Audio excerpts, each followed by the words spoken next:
Welcome to my presentation on the nutritional needs of the American Mustang when transitioning from being wild to being domesticated in a private home. My name is Katie Meehan.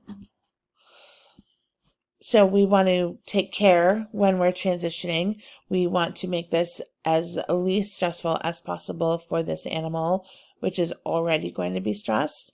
And we want to make sure that we are ensuring the continuous health of the animal.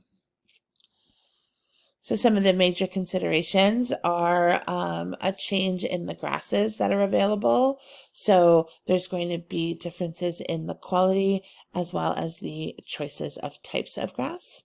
Another consideration is the change in exercise. So there's a lot more movement typically for horses in the wild than there is when they are domesticated.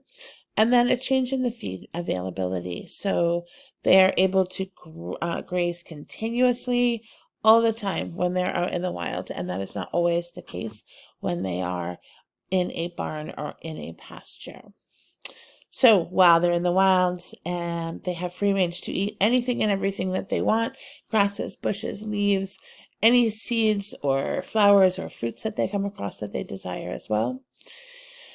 These grasses are often very green and lush. They are fresh. They tend to be a little bit on the longer side, and they are full of nutrients like fiber and protein. Some examples include fescue grass, squirreltail grass, and sagebrush. So when I think of a Mustang, I have this image in my head, sort of like this picture here of them running free in packs. And so they are exercising continuously. They are grazing continuously. And this is super supportive of their digestive system. Horses in the wild rarely get colic or ulcers because of this. The digestive tract is allowed to break down the starches in the food much easier and gain all of the nutrients from it, because there's a little bit going in at a time consistently. So how do Mustangs go from being in the wild to being domesticated? Well, that is the job of the U.S. Department of Interior's Land Management Bureau.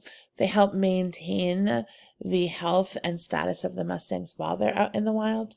But when the numbers raise to an unmanageable level, they do offer them up for adoption in private homes. So this kind of means that there's some changes, like I said, in nutrition and in movement. There's less natural grass, and there's more hay, more grain, and that's fed more at specific times. And there's less movement.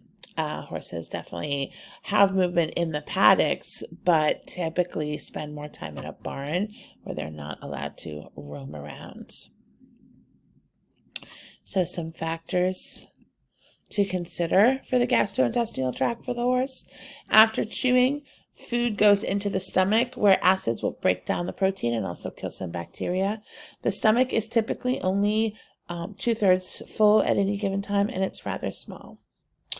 Food then travels to the small intestine, which allows for the absorption of the nutrients. And the starch amounts here should not be super high, because otherwise they will not be digested. Then we go to the hindgut of the horse, which is where the fermentation happens.